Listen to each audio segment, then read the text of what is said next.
boy's at the ER right now, and the only thing I can think about is how we're at 998,000 subscribers. And the first thing that came into mind was, damn, I really hope I could still film videos. You know, I hope it's not too bad.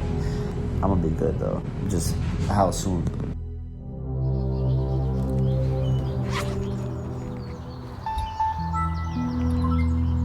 Hey, it's Ash 2013.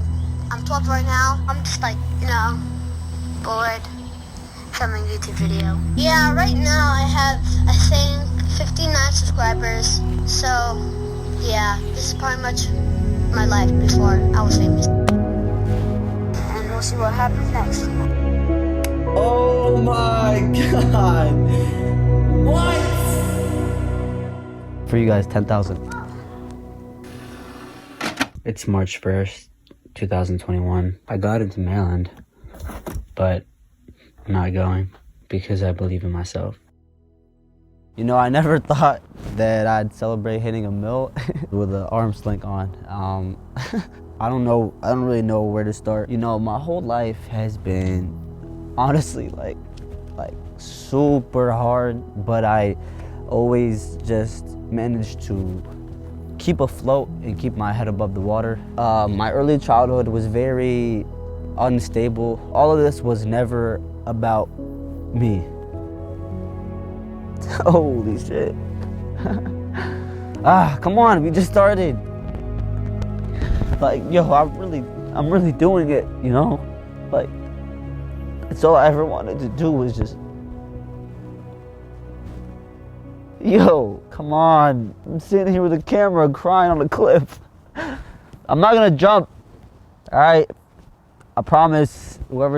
Someone's sneaking on me in the distance. I'm happy. It's good tears.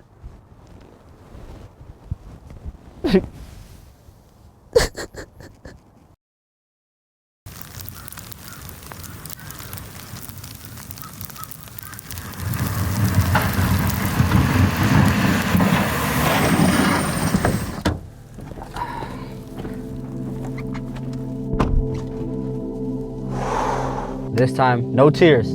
I'm good, all right? I can actually think now. What I'm about to share with you guys are things that I've never told, you know, another soul. And you're about to see bits and pieces of who I really am as a person that I've never got to show you guys or put out in the videos. I wanted to start with saying I was never supposed to make it here. Our childhood was really, really hard. It was even harder on my parents, which is really the main factor I even did all this to begin with. The person you guys see in front of you today was a completely different person a few years ago. For the majority of my teenage years up until adulthood, I struggled with anxiety. And I mean, I really, really struggled. You know, it consumed me for so long to the point where I wouldn't be able to do things because I was so in my head and so scared of everything. I remember as a kid, it wasn't always like this. And to take it back a bit, my family and I, you know, we're immigrants from the Middle East. We came from Yemen. It's a war-torn country, you know, and my entire upbringing, we had constantly worried about whether we were gonna have to go back overseas or not. And the majority of that worrying belonged to my parents. And, you know, and from a young age, they didn't know it, but I was so aware of it all. As a young kid, I would go into my parents' room, look through bills and see how much the rent was, because I knew we didn't have much, and I would look at bank receipts to see how much my dad had in his account. And I remember vividly as a kid, like looking in there and you know, we had like a few $100 left at the end of like every month. But despite how hard our life was and how barely we were making it by, my parents never gave up. I was a really different kid from all those around me.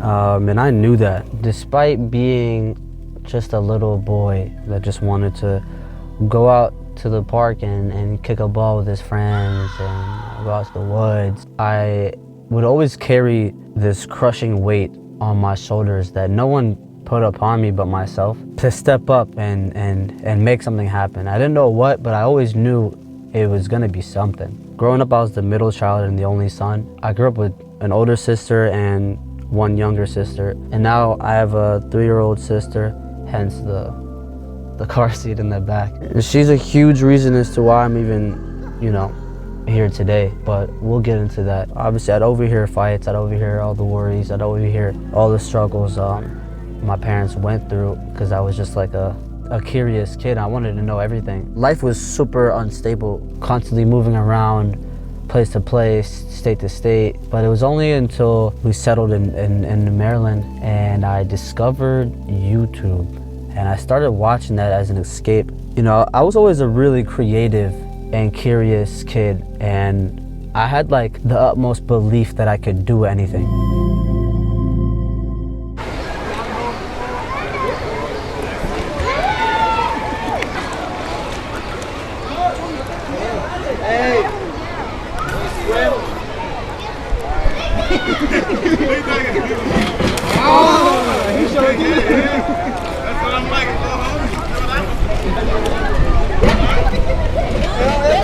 After watching these YouTubers, I remember thinking to myself, they make me so happy, and you know, I want to be able to make someone feel like this. And it was also a means of being able to put my creativity into something. I was so like infatuated with it, and that they were able to make a means of living. And so I started. Sorry I haven't been posting lately. I've been too busy with YouTube, so if you want to see more of me, my YouTube's down. My name's Ash, and this is my YouTube channel. Do you have any idea? Years ago, before this channel, I had a little channel I made videos with on my iPad mini, and I wish I still had those videos, but I deleted that channel a long time ago. I don't know why, but I was so invested in these videos, and I wouldn't do anything else but make them, you know. I remember thinking to myself, yeah, this is what I want to do. This is who I am. I never really voiced that though to my parents, because I knew, you know, immigrant parents. There was this burning, prominent belief I was gonna make it somewhere with these videos, but it was also at the same time impossible.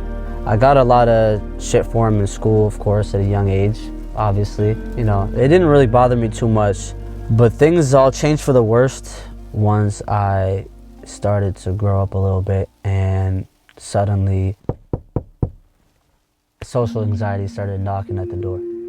And I don't know why or how, but I let him in. Actually, I didn't let him in. The motherfucker just walked in. How the f you get in here, huh? How'd you get in here?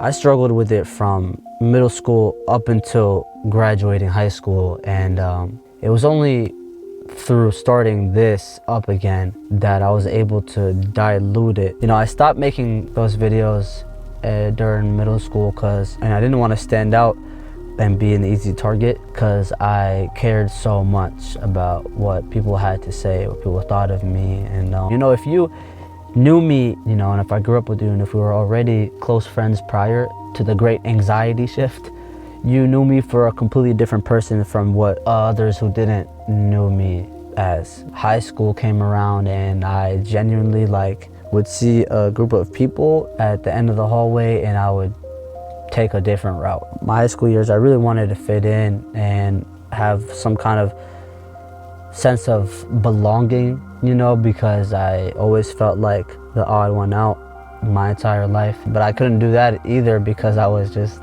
fearful of everything. If I cared about what people thought, I'd walk past people and think to myself, do they think I look dumb right now? They're probably saying this. Are they laughing at me? Wait, did she just giggle? Wait, did he just do this? Did he do? You know, I would think the worst things at all times about myself, right? And it would constantly tear my confidence down, and it would hold me back from doing things that I wanted to do. And it's also weird because internally I had this confidence in myself when it came to, I knew I was good. I knew I could do things that other people could do, but when it came to doing it around other people, I couldn't.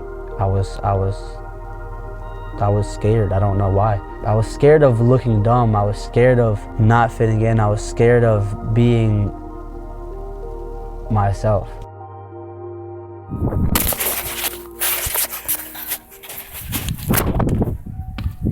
Oh my God.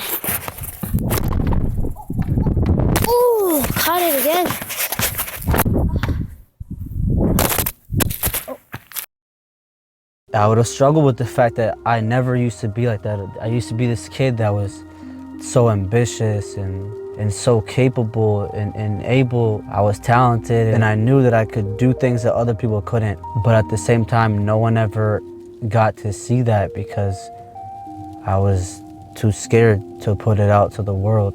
But at the same time, I still had that distant voice in the caves of my consciousness to not forget that inner child dream. It was in there somewhere. I just didn't know how to find it. Towards the end of 2019 or so, I started posting on TikTok. And this is a time where it was weird if you had it or you were gay or whatever. I got so much shit for it in school. I would try to pretend like it didn't bother me, but it ate me up inside, you know. But everything changed when the quarantine hit in 2020. I started really putting in my creativity into things, and like I took a chance because I mean I wasn't gonna see people in person anyway, so things started going really well. You know, I started getting good support online and the videos were going somewhere, but it wasn't really anything too real. But I remember people like switching up on me crazy, like, you know, the same people that would call me certain names or whatnot started asking me for advice and help, and I was never the type to be like, oh yeah, look at me now, like now you want my help. I never really cared about revenge. Revenge wasn't what drove me, you know. I figured people would shit on me and they weren't saying anything that I wasn't already saying and tenfold about myself internally anyway. It was never about anyone else but me, my family, and my inner child dream. So I just figured, oh, people just didn't know any better. Of course they were gonna shit on me. It's easy. I'm a target, you know. But it still bothered me so much. It was weird. I always had this like ongoing battle of trying to pretend like things didn't bother me, and in almost doing so, I was able to slowly but surely start to dilute that anxiety, but not just fully quite yet. By the end of the year, I was taking a gap year from college, only to ease in the fact that I will not be going to college, to my father, and then going on to pursue YouTube full-time. Thank you. Summer of 21, I graduated high school. I knew that I didn't want to go to school, and that was the most impossible future path that I possibly could have sought out for myself, given my family heritage, background, culture, everything, you know. Foreign parents, that's like, what? You think you're gonna make a living off that? That's not, you know. And that was really just, you know, obviously out of fear. Imagine coming from a war-torn country and your kid looks you in your eyes and says, I want to make videos. Brother, if you don't pick up a textbook right now. The idea was really foreign to my parents, of course, and I remember when I was first brought up, you know, I like kind of slipped it in there. I don't think I could put this on YouTube, but it's all from a place of love. My dad just wanted the best for me, and he didn't understand at the time that like you could really have a future from this. I never had a real serious conversation with my parents before, but I was able to build up all the courage that I had left. Sat my parents down, we talked for hours, and I mean hours, and through the grace of God, somehow I was able to convince them to just give me a year, give me a gap year. Just let me try. That same summer, after saving up a few dollars, working a detailing job, I was able to get a one-way ticket, flew to LA, where I stayed on the couch of one of my good friends. I did not have a plan. I had an idea of what I wanted to do, but I just didn't do it because I couldn't. I was too busy struggling to survive. I went from couch to couch. I remember sleeping in a warehouse attic for a few days, and then even to sleep on a floor for 4 months. And I didn't really gain much on YouTube at all at the time, but what I really gained was the experience and the slow rising knowingness of the person that I was becoming, right? And I started to figure things out about myself. I might have posted like 3 videos that year. You know, it was definitely the hardest year of my life as a whole. I refused to go back home until I did, you know. Guys, I'm in Maryland now. I went back home for a little bit up until the end of 22, where I took another chance again and took a one-way ticket to Florida and started to make things happen. Anyone out in Florida, DM me on Instagram if we can stay at your place or not, because if not, we're just gonna be homeless. At this point, I was dead broke. Like, I had no money at all. Yo, I would eat canned food, right? Canned chicken. I would stay on the floor at friends' places that I met through this. You know, I slept in cars. It was only then was I able to start seeing a little bit of success on here. And it's crazy to think that I started like posting these kind of videos because, you know, I had like such bad anxiety. Through making these videos, it was like a perfect avenue for me. I saw it as a way putting my biggest fear possible in front of the whole world until one day I'm just not scared anymore. In order to grow, you had to undergo pain.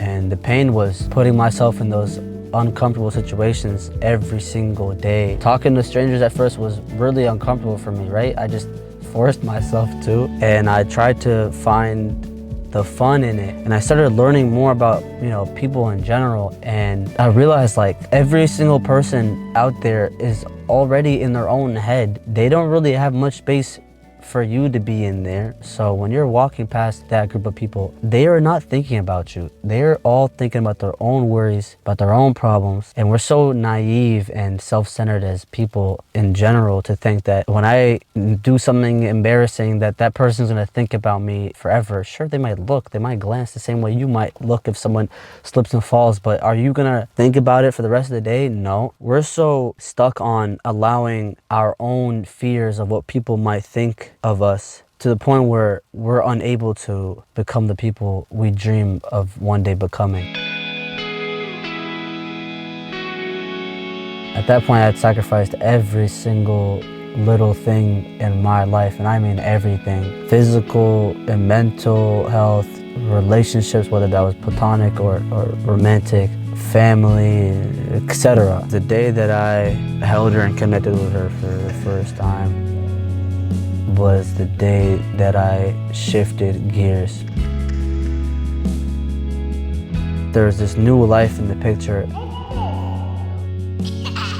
And I wanted to make sure that she never has to worry about any of the things that I did when I was a kid. That's when I really started to turn up.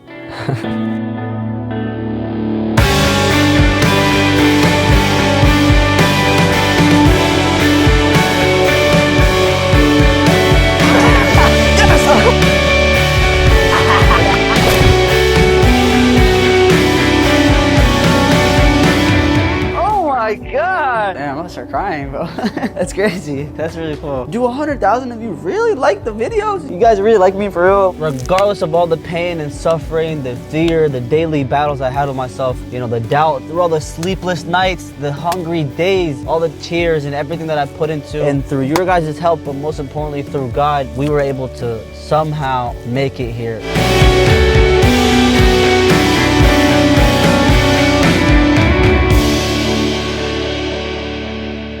Every single odd on paper was against us. And to that I say thank you, and I'm forever grateful and thankful to have you guys be a part of this journey. And I want you guys to know that I'm hungrier now than ever. This milestone is merely only a door of many doors through this hallway of life that I'll be going through and unlocking. I want to bring you guys all the way. And as for my parents, I've been thinking of surprising them with a gift. You know, it's not really the smartest financial thing to do right now, but when they were struggling, they still made it happen.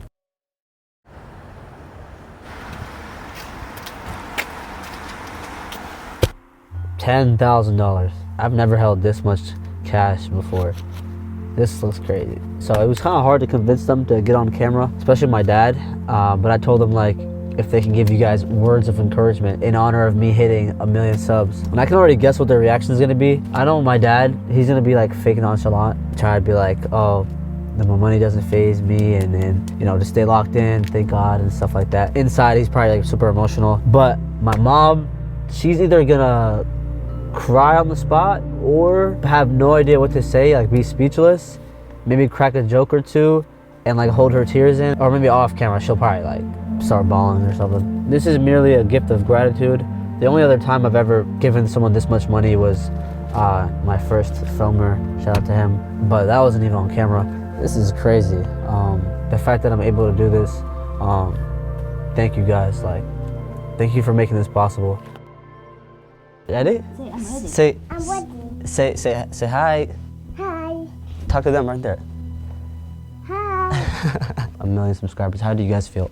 Really happy for you, since this is it was your goal. Amount of subscribers and followers. This is one thing, especially the last maybe 6 or 7 or 8 months. You chose.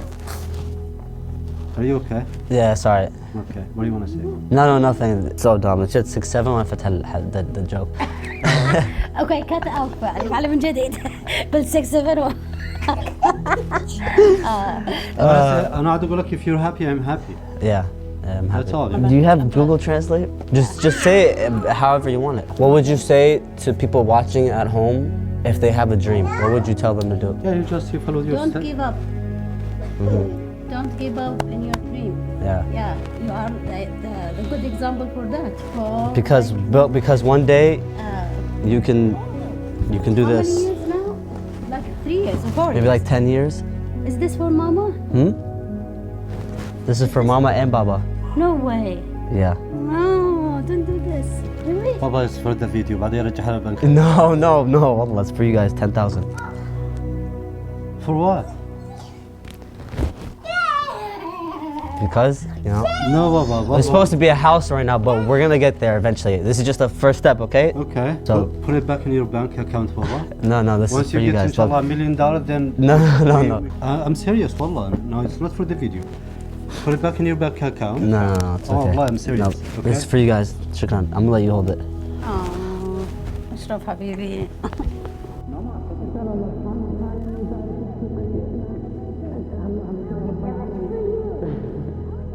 Here, give it to him. Say surprise. Bye.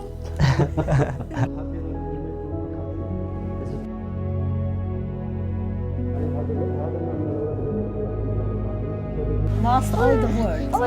Seriously, Ashraf, you surprised me. Okay, here. Expect this. I didn't expect this. May Allah barak lak يعني في كل شيء إن شاء الله. الله سبحانه وتعالى يبارك لك. This is not sponsor money. This is nothing. This is my money directly. So, can you guys start crying and tell them, yo, buy the merch? Go get that right now so that this can come back.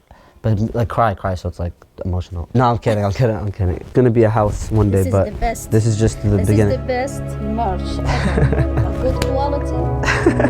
Right? Is it? Okay. Maybe. Right?